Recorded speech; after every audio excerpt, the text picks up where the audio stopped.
Merhaba örgü severler. Örgü Defterim YouTube kanalıma hoş geldiniz. Bugünkü videomuzda bu görmüş olduğunuz üçgen şalın nasıl yapıldığını anlatmaya çalışacağım. Bir önceki videomda bunun dikdörtgen halini anlatmıştım. Sağ üst köşeye linkini bırakıyorum. İsteyen dikdörtgen olarak modeli oradan alabilir. Bugünkü videomuzda ise bunu üçgen olarak tarif edeceğim.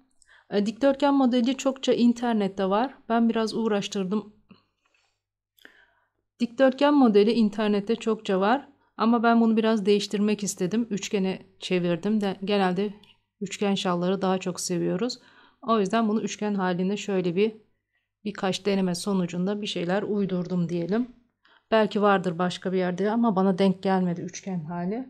Şimdi size bugünkü üçgen şalımızı anlatmaya başlayalım. Şalımız için yine angora tarzı bir ip kullanacağız. Angora iplerimizi şöyle göstereyim hiç bilmeyenler için.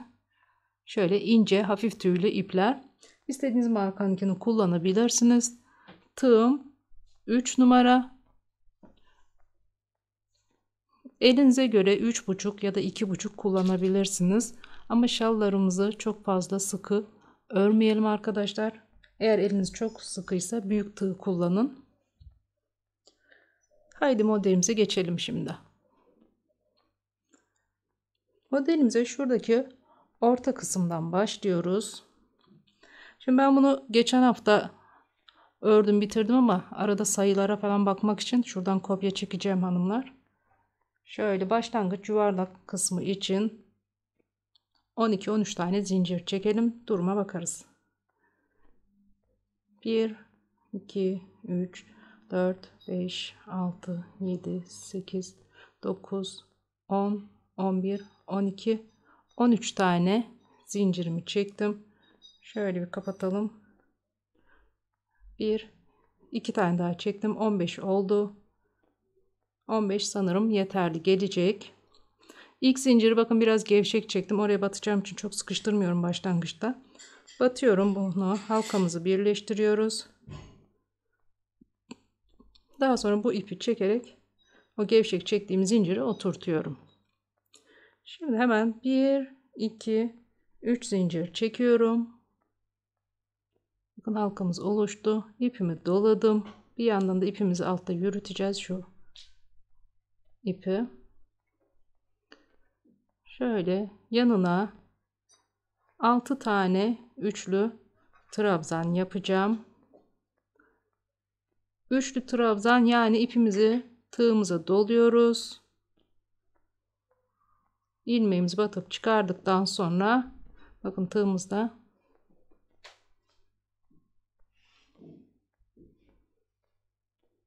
tığımızda 3 ilmek var. Birinciyi tek, ikinciyi çift, üçüncüyü de çift çekince buna biz üçlü trabzan diyoruz. Şimdi 6 tane yapalım.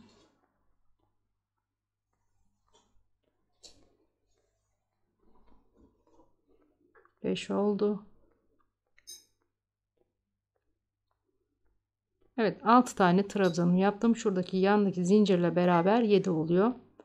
1, 2, 3 zincir çektim araya. İpimi doladım. Tekrar 7 tane trabzan yapacağım.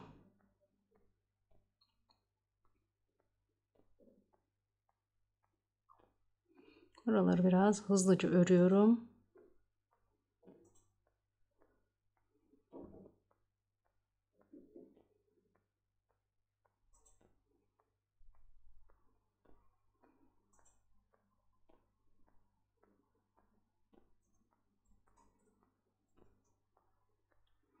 Şöyle oldu. İlk sıramız böyle.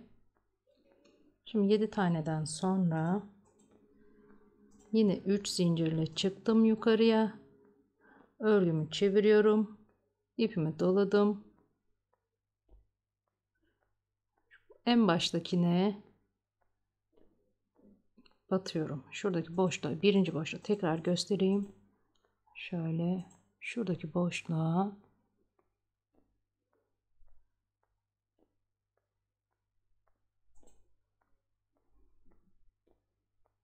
aynı boşluğa tekrar Yani 2 tane trabzan yaptım. Sonra 1 2 3 4 5 6 7 8 9 tane zincir çektim. İpimi doladım. Şöyle bir tane atlıyorum. Bir sonrakine yine üçlü trabzan yapıyorum. Yanındakine bir tane daha üçlü trabzan. Bir sonrakine yine üçlü trabzan yapıyorum. Şu şekilde oldu. 1 2 3 4 5 6 7 8 9 zincir çektim gene. İkinci sıradayız şu anda. Şöyle şalımızda da göstereyim. Şu sırayı yapıyoruz. İpimi doladım. Şuradaki artık orta noktaya geldik. Zincire yan yana 3 tane trabzan yapıyorum.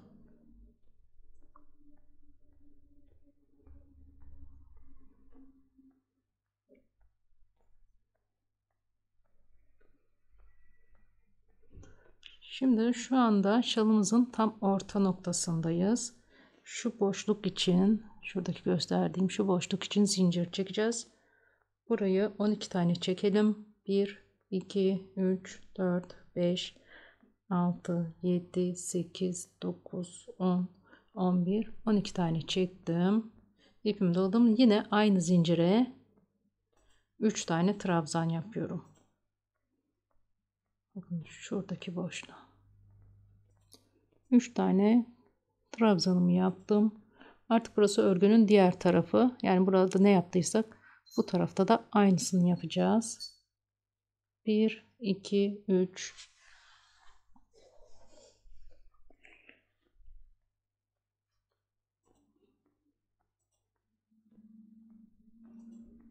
9 zincir çektim. İpimi doladım.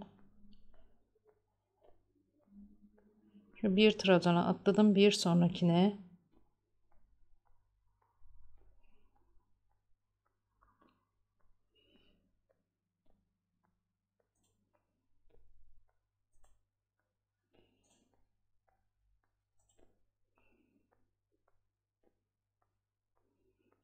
evet, şimdi yine yan yana 3 tane trabzan yaptım. 1 2 3 4 5 6 7 8 9 zincir çektim. İpimi doladım. Yine bir tane trabzan atlıyorum. Şuradaki boşluğa 3 tane yine üçlü trabzan yapıyoruz. Son trabzanın tepesine yani zincirle trabzana diyelim.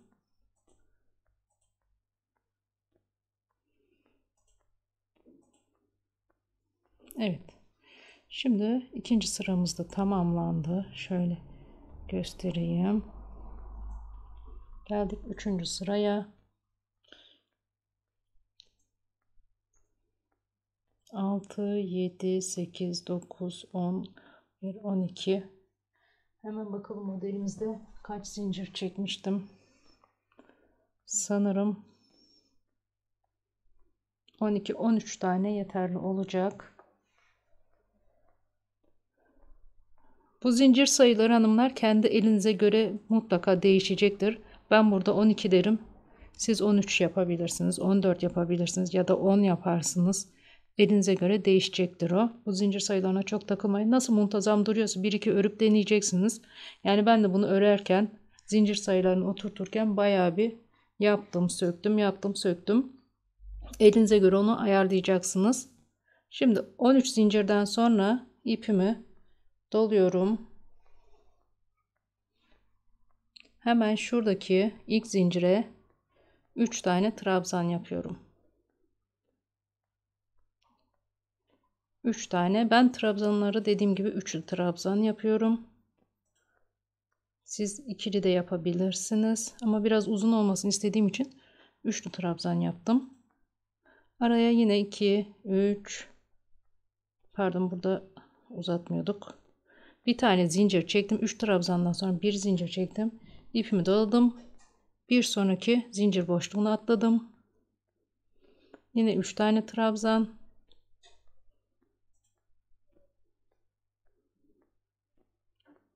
Evet, 3 trabzanımı yaptım. Bir zincir çektim. Geldim şuradaki orta noktaya, tam merkeze geldik. Burayı da ilk önce bir 3 tane yapalım.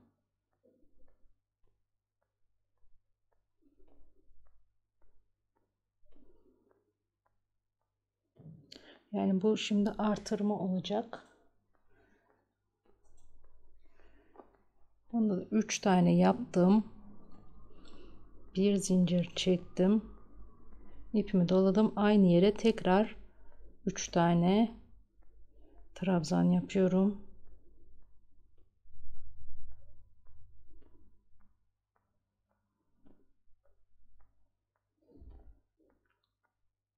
Şimdi 3 zincir çekiyorum. Bakın şöyle örgümüzün yarısı oldu şu anda. 1 2 3 zincir çektim. İpimi doladım. Şöyle modelimde de göstereyim nereye yaptığımızı. Şu anda bakın şu sıradayız. Tam şurada ortadayız şu anda. 3 zincir kısım şu kısım. Şimdi örgünün diğer yarısına da aynı işlemleri yapacağız. Aynı sayılarla. 3 zincirimi çektim.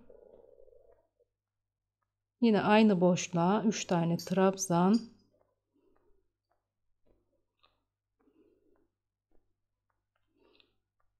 Bir zincir çektim. Tekrar yine aynı boşluğa 3 trabzan dönüyoruz şu anda.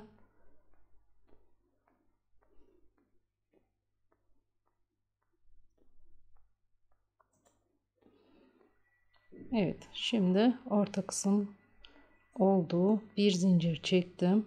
İpimi doladım. Artık bir sonraki zincire atlıyorum. Buraya 3 tane trabzan yapıyorum.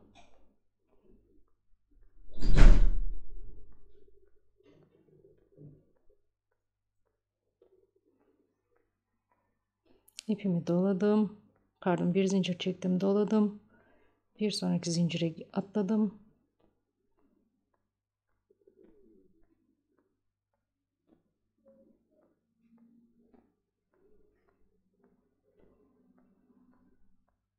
Üç tane zincirimi çektim.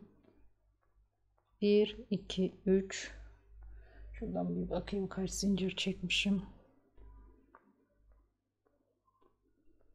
5 tane çekelim. 4 5 zincir çektim. İpimi 1 2 3 4 kez doladım. Şimdi uzun bir trabzan yapacağız. Şuradaki zincirin boşluğuna, en köşeye battım. 1 2 3 4 5 defa da çıkardım. Bakın sıramızı tamamlamış olduk. Şöyle göstereyim. Üçüncü sıramız bu şekilde oldu. Şimdi geldik bir sonraki sıraya. 1 2 3 zincir çektim. Örgümü çevirdim. İpimi doladım. Buradaki 5 zincir çektiğimiz bölüme 5 tane trabzan yapıyoruz. Şöyle yan yana.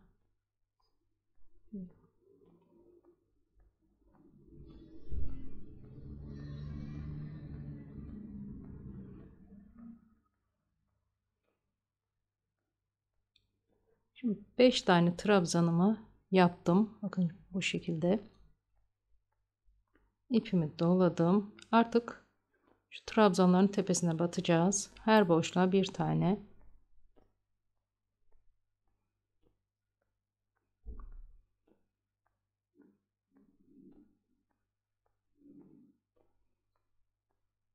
Alttaki 3 trabzana birer tane yaptım. Şimdi aradaki zincire de bir tane yapıyorum. Bu sıramız bu şekilde ilerleyecek.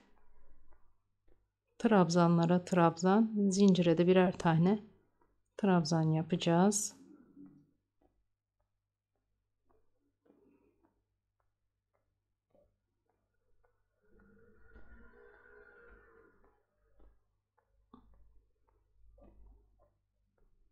Orta noktaya kadar ilerleyelim.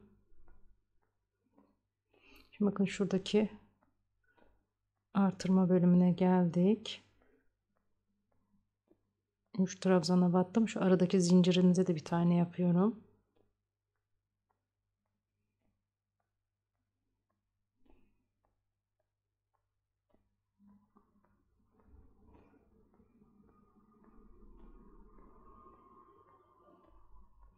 Şimdi bütün trabzanların tepesine battık. Şimdi artırma noktasına geldim.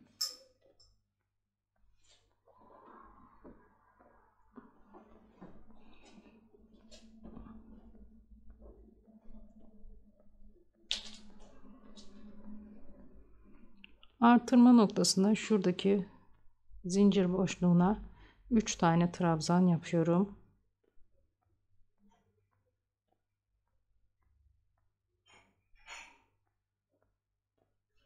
Üç trabzan yaptım. 1 2 3 zincir araya ipimi doladım. Aynı boşluğa tekrar 3 trabzan.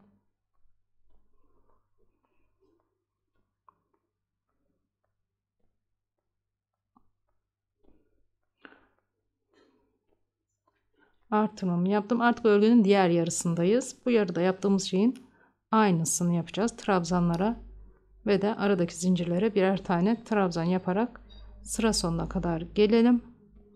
En son bu kısımda da 5 tane trabzan yapacağız.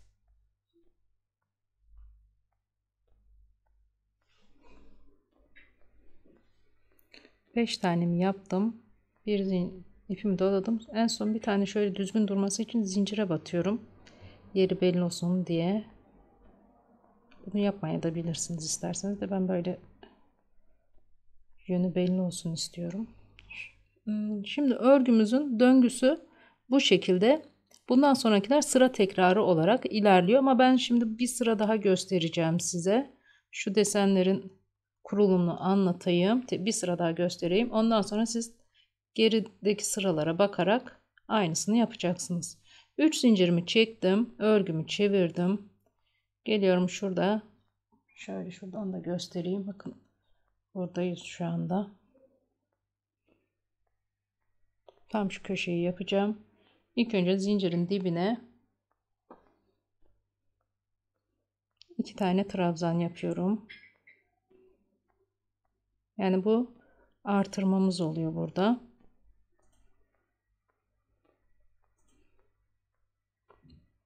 Bir, iki, üç, 4, 5, 6, 7, 8, 9 zincir çektim. İpimi doladım. Bir tane atladım. Bir sonraki boşluğa 3 tane trabzan. İpimi doladım. Bir sonrakine trabzan.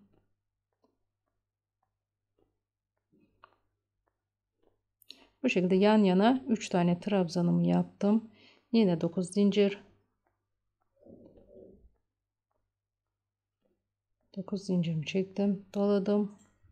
Bir tane atladım, bir sonrakine trabzanlarımızı yapıyoruz. Yine 3 tane yan yana olacak. 1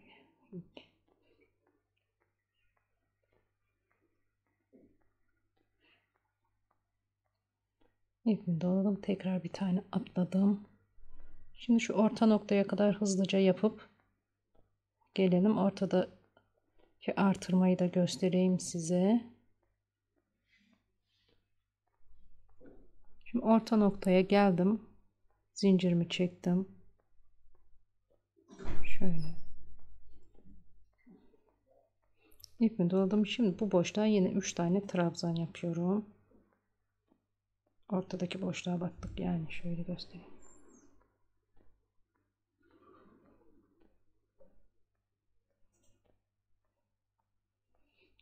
Şimdi biz geriye dönüp baktığımızda şu sıranın aynısını yapıyoruz. Şimdi geldik şuradaki 12 tane zincirimizi çekmeye.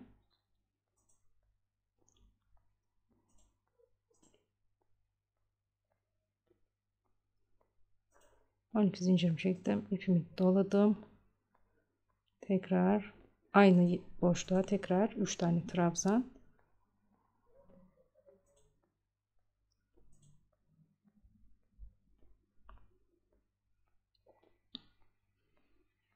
Şöyle göstereyim. Şurası orta.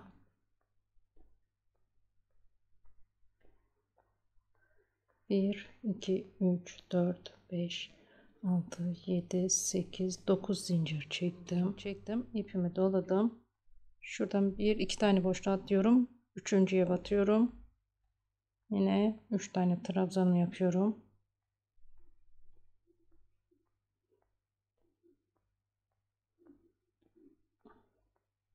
Bu tarafta da zaten şurada da göreceksiniz 2 trabzan atlamıştık.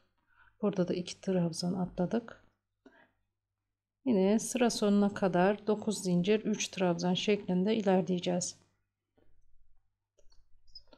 En sıra sonuna gelelim. Sondaki artırmayı da göstereyim.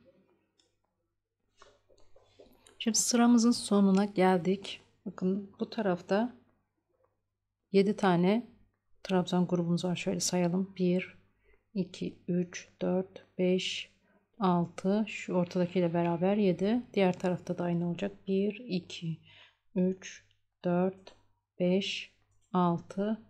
Şimdi sonuncudayız. 1, 2, zincirimizi çekiyoruz. 4, 5, 6, 7, 8, 9 zincir çektim. İpimi doladım. En son trabzana batıyorum. Buraya 3 tane trabzan yapıyorum. Aynı noktaya batıyoruz. Ben burada 2 tane şu boşluğa battıysam bir tane de geliyorum şu zincire batıyorum. Daha düzgün dursun diye. Zincir boşluğuna battım. Siz de öyle yapabilirsiniz. Evet. Şimdi bu sıramız da tamam. Bir üst sıraya geçelim. Yine şuradaki uzun zinciri çekeceğiz. 2, 3, 4, 5, 6, 7, 8, 9, 10, 11, 12. 12 zincir çekmiştik. İpimi doladım. Örgümü çevirdim. Direkt şu zincire 3 tane trabzanımı yapıyorum. Bundan sonrası aynı ilerliyor zaten. Önceki sıralara bakarak aynısını yapıp ilerleyeceksiniz. Şu orta noktaya gelince şimdi 3 trabzan, 1 zincir, 3 trabzan, 1 zincir şeklinde ilerliyorsunuz. Ortadaki uzun zincire gelince şu 2 tane üçlü grup yapıyoruz. Yani 3 trabzan yapıyorum, 1 zincir çekiyorum. Tekrar bir 3 trabzan yapıyorum. Arada 3 zincir. Yine ortayı da aynı şekilde dönüp şöyle sayarsak 1, 2, 3. sıraya bakarak aynısını yapacaksınız. Bundan sonraki sıra döngümüz bu şekilde gidiyor. Yine ben şu örülmüş olanı size yakından şöyle elimde tutayım. Sıra döngülerine bakmak isterseniz ekran görüntüsü alabilirsiniz kendinize. Şöyle hem kenarını hem köşesini görünecek şekilde bu şekilde yardımcı olmaya çalışayım. Takıldığınız şeyleri yorumlarıma yazıp sorabilirsiniz. Bugünkü videomuz hanımlar bu kadar. Bir sonraki videoda görüşmek üzere. Kanalıma abone olup beğeni ve yorum yapmayı unutmayın. Hoşça kalın.